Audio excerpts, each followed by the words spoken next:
Oi, Dudu, bom dia para você e para todos os nossos telespectadores aqui do Bom Dia. É isso, Dudu, que você relatou agora, né? A família ainda está muito temerosa relacionado ainda ao Ítalo, que permanece foragido. Esse caso aconteceu no dia 26 de junho, por volta das 21 horas, onde o garoto Jorge Gabriel, de 14 anos, ele foi abordado por criminosos ali na BR-316, enquanto voltava de bicicleta de uma aula de jiu-jitsu aqui no município de Monsenhor Gil. Eu já estou aqui ao lado tanto do Jorge Gabriel quanto da dona Juliana, que é a mãe do garoto, para trazer informações para os nossos telespectadores sobre esse caso, né? Vou começar primeiro, Dudu, conversando com o Jorge Gabriel. Jorge, hoje, né, como é que tá o coraçãozinho aí? Tá muito bom, tá normal, ainda não tive muita afeto sobre isso, tá normal. Continuo fazendo as coisas que eu quero, continuo indo pra escola, não mudou muito não. E pra mim não mudou, mas pra família deve ter mudado. Eu quero lhe dizer, antes de mais nada, que você se tornou filho de todo o Piauí, porque todo mundo estava naquele dia 26 preocupado com você, né? A família toda se mobilizou, o Piauí todo se mobilizou para acompanhar. Jorge, voltando àquele dia, né? Você de fato foi abordado ali na BR, como é que foi feito todo aquele trajeto, né, até o local? Foi um trajeto muito desconfortável, porque eu estava sendo tratado como um animal. Foi totalmente desconfortável, o caminho era muito longo, as estradas eram péssimas, sempre batia minha cabeça em algum lugar, minhas costas. Foi péssimo. Jorge, você percebeu que de fato ele tinha pessoas diferentes naquele dia no local onde vocês estavam treinando? Sim, disseram que tinham pessoas diferentes, mas eu acabei não percebendo. Com relação ao trajeto também, houve a informação de que tinha um carro que estava seguindo vocês? Tinha sim, tinha um carro preto, o mesmo carro que foi usado para me sequestrar. E nesse trajeto, Jorge, nós fizemos esse caminho, né, de sair aqui de Monsenhor Gil até o local onde você estava. Você chegou algum momento aí a pé? Como é que foi feito todo esse trajeto? Primeiro eles me deixaram no meio do mato para me tirar um sono, aí depois eles me levaram até o cativeiro a pé mesmo, porque era uma estrada muito fechada assim. Aí eles decidiram me levar a pé e deixar o carro no meio do mato. Você foi vendado nesse caminho, percebeu quantas pessoas estavam nesse veículo? Tinha umas 4 pessoas no veículo, mais um, o Ítalo, e mais um que era o cara que tava dando a casa, e eu fui com a toalha na cabeça para mim não ver aos redores, mas sempre com a visão de frente. Quando chegou lá no local, Jorge, você percebeu, eles chegaram a informar o horário que vocês chegaram lá no local e como foi o tratamento que eles fizeram com você? Rapaz, eu perguntei o horário sim, pra mim já ter uma dimensão do tempo que eu já tava por lá. Era umas 3 da manhã quando sossegou tudo. E eles não me trataram, não vou dizer que foi tão bem assim, mas eles me deram água e comida, mas o tratamento não era tão péssimo. Você chegou a ter contato com as outras crianças que estavam lá no local, que seriam filhos lá dos bandidos? Não. Eu vi eles na casa, mas eu não tive contato. Com relação ao local em si, né? No momento em que a polícia chegou, como é que foi todo o procedimento? Foi normal, a polícia chegou lá, arrombou a porta, aí só me pegou e virou o carro lá no meio do mato e me levaram. Eles chegaram a gritar, a correr no momento em que a polícia chegou? Não, o cara que ficava me olhando, ele só disse que era pra mim ficar lá, que ele já ia embora por conta do helicóptero que ele escutou. Aí ele já tá morto, né? Com relação à questão da informação que surgiu ao longo dessa investigação, que eles tinham colocado medo com relação à possibilidade de ter uma cova lá no local, de fato ocorreu? Sim, de fato ocorreu. Quando meu pai não queria fazer as transferências, eles sim me ameaçaram dizendo que já estavam cavando o buraco e que já iam me matar. Jorge, hoje, né? Hoje, como é que tem sido a tua rotina? Você está mais tranquilo? Como é que tem sido a tua vida depois desse sequestro? Minha vida mudou bastante, porque agora meus pais estão mais preocupados assim, eu perdi minha autonomia, antes era um pouquinho mais livre, mas ela continua normal, eles sempre tentam manter para não mexer muito com o meu psicológico. E no dia que você foi solto, né? Foi liberado depois da chegada da polícia, aquele abraço do seu pai, né? Ele foi de alívio mesmo, né? Foi muito de alívio, mas a gente ainda continua tenso por ele ainda tá solto. Tá aí, Dudu, a fala do garoto Jorge Gabriel que esteve, enfim, né, foi o principal pessoa que foi sequestrada. Vou conversar agora com a dona Juliana, que é a mãe do garoto Jorge Gabriel, porque há toda uma preocupação da família, Dudu, com relação ao que tem acontecido, né? Eu vou trazer, inclusive, uma informação sobre uma possibilidade de um crime que ocorreu na cidade de Nazaré neste final de semana, que pode ter sido cometido a mando do Ítalo, ou seja, pode ocorrer a situação do Ítalo ainda estar naquela região de Nazaré. Já já eu trago essa informação para os nossos telespectadores, mas antes deixa eu conversar com a dona Juliana. O garoto Jorge Gabriel, Dudu, só para poder orientar os nossos telespectadores, ele tem que sair porque tem que fazer aqui um procedimento com a família, e aí ele vai ter que se retirar aqui da residência. Mas eu vou conversar agora com a dona Juliana. Dona Juliana, naquele dia, né? A gente acompanhou praticamente todo o sofrimento de vocês, nós sofremos juntos, né, naquele dia. Quando vocês receberam a informação de que o Jorge tinha sido resgatado com vida, como é que foi no seu coração? Foi muito emocionante, né? Eu agradeço. Antes de completar a minha resposta, eu quero aqui agradecer, né, de todo o coração, o estado do Piauí inteiro, todos os pais, todas as mães, todas as pessoas que têm conexão com a espiritualidade, pessoas de todas as religiões. Foi um momento assim que eu senti que não foi um momento ecumênico, onde todas as pessoas uniram em oração para que o meu filho fosse resgatado com vida, né? E em segundo lugar, agradecer também o trabalho da polícia, né? Sou muito grata, né? O serviço de inteligência, Secretaria de Segurança Pública, né, do estado do Piauí, por um trabalho, né, que foi feito com muito profissionalismo, né?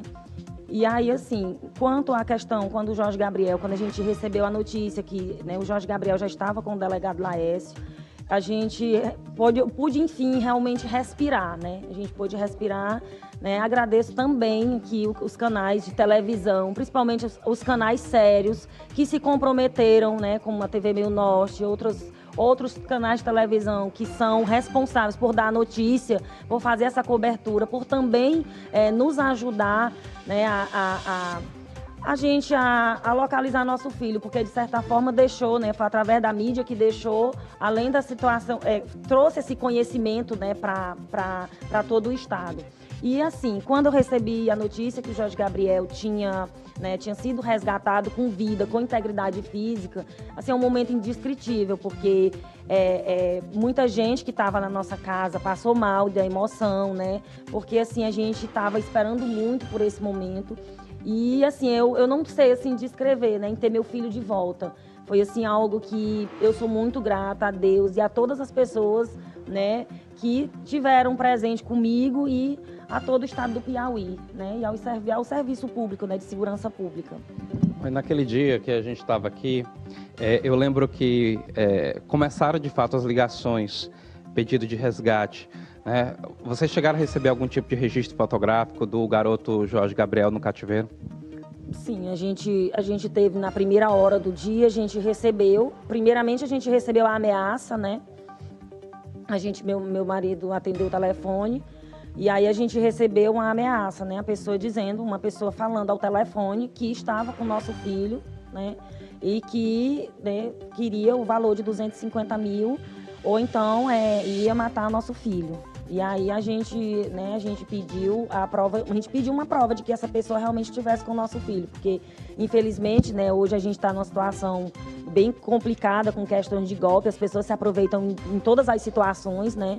E aí né, meu marido começou o terror, começou também o nosso cativeiro, começou também todo o nosso, aliás, deu continuidade ao nosso sofrimento, só que de uma forma identificada, né? E aí ele pediu o valor e mandou, né, uma foto, né? Mandou uma foto do Jorge Gabriel, né? Que ele tava com vida, não estava amarrado, não estava amordaçado, né? Mas a gente sabe, né? A gente que é mãe, a gente sabe que uma pessoa sequestrada sofre, né? Violência psicológica. Mãe, de lá para cá, né? Como é que tem sido a vida de vocês? Mudar a rotina? Vocês têm conseguido sair de casa, retomar a rotina de vocês diante desse cenário, né? De ainda ter o Ítalo desaparecido, foragido do sistema prisional? Não, a gente não voltou à nossa rotina. É como o Jorge Gabriel falou. Né? A gente está mantendo o mínimo, né, de rotina possível para mantê-los, né, ao acesso às atividades que eles faziam antes, porque a gente acredita que isso o melhor, né, no momento para o psicológico dele. Quanto a nós, a nossa família, né, que é todos aqui de perto, né, da nossa família todo, né, a extensão da família, a gente vive num clima de total insegurança, né, a gente vive com medo, a gente vive assustado, por quê? Porque a gente não voltou à nossa rotina, né, nós somos gratos, eu vou aqui deixar bem claro, nós somos altamente gratos, né, ao excelente trabalho da Secretaria de Segurança Pública do Estado do Piauí, a todas as polícias do Estado do Piauí, civil e militar, nós somos muito gratos pelo excelente trabalho que foi trazer nosso filho com vida. Porém, nós aqui no município de Monsenhor Gil, eu falo também, não só em nome da minha família, mas em nome de tantas outras mães e tantos outros pais, nós estamos vivendo uma situação de muita insegurança. Né? Nós também, por quê? Porque além do Ítalo estar solto, né? Além do Ítalo estar solto, a cidade não conta com um policiamento, tem um policiamento, mas é um policiamento muito incipiente, como você viu no dia da reportagem, que você foi à delegacia, quando eu fui registrar o boletim de ocorrência. Então, assim, a gente só conta com uma viatura, né? E muitas vezes só tem um policial, né? Então, meu apelo também, pedir aqui né, usar mais uma vez o meio de comunicação, é pedir segurança para a nossa cidade, né? É pedir mais um policiamento ostensivo, né? Porque a gente vive, além da gente viver nessa situação de insegurança, a gente aqui, se acontece um evento desse na cidade, a gente não tem por quem chamar. A gente não tem por quem chamar, né? É apenas uma viatura com um único policial, né? E a delegacia de polícia civil fica fechada, a gente não consegue fazer um registro de boletim de ocorrência. Agora tem, né? A questão do BO pelo WhatsApp, né? Mas a gente vive numa questão de insegurança, porque a gente não tem uma viatura onde ela possa circular de forma mais ostensiva nesses locais onde ficam os adolescentes. Esse aqui é o meu apelo, porque muitas mães, né, já me procuraram também, que quando eu fosse falar na televisão, que eu pedisse, que eu fizesse esse apelo, né, ao seu governador, né, ao estado do Piauí, para que lembre de Monsenhor Gil em colocar a polícia ostensiva. Nós temos uma UISP aqui, nós temos uma unidade, né, de policiamento, né, civil e militar, mas a gente não tem o que é mais importante, que é a polícia. A gente não tem polícia, né? Nós estamos presos, mudamos toda a nossa rotina, né? Mudamos praticamente de casa, né? Mudamos de casa, mudamos de endereço, porque a gente não se sente seguro. Claro que a gente sabe que a polícia, ela não tem um papel de segurança privada, né? A gente não estou aqui dizendo que a polícia tem que estar 24 horas na minha casa, né? Ou na casa, né, dos meus familiares, dos familiares do meu esposo. Mas que a gente se sinta, pelo menos, um clima de segurança na cidade, porque o que é que um policial vai fazer se acontece uma ocorrência?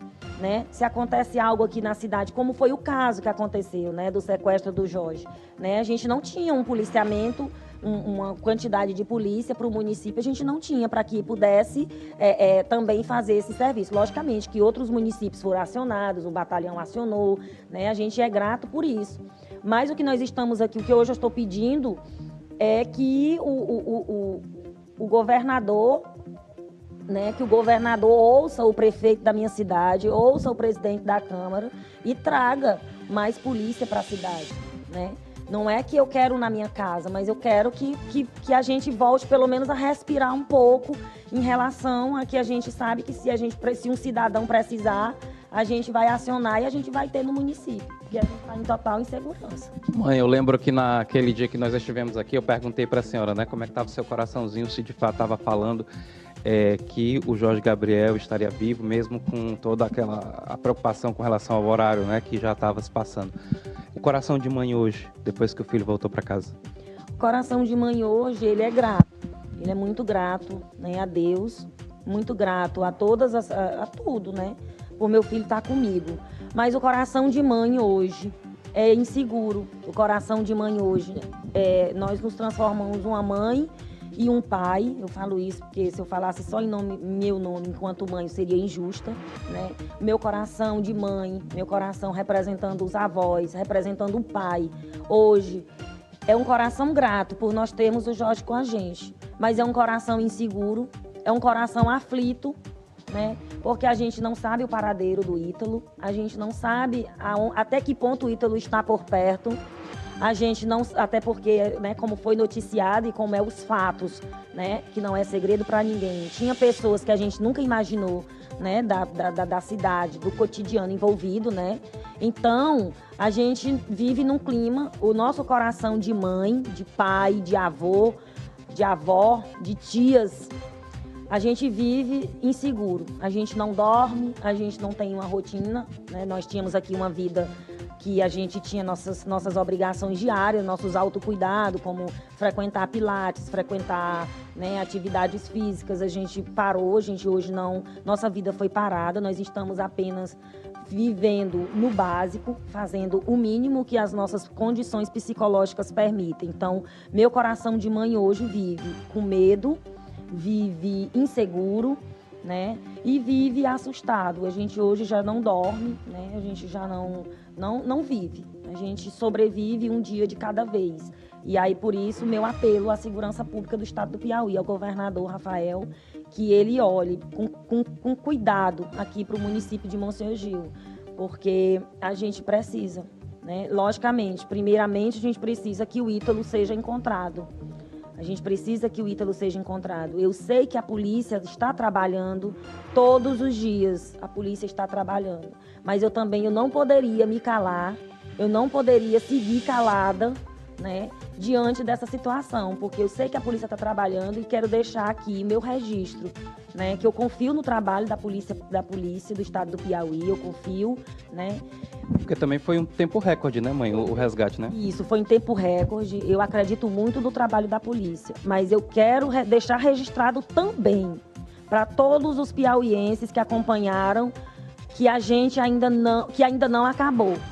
Infelizmente, eu queria muito chegar aqui e dizer que tinha acabado, mas não acabou. Enquanto o Ítalo estiver solto, não acabou. Nossa família vai seguir em total sensação de insegurança, total sentimento de insegurança, total sentimento de medo, de apreensão, né? Então, nós reforçamos, sim, nossa segurança particular, nós reforçamos os nossos meios, né?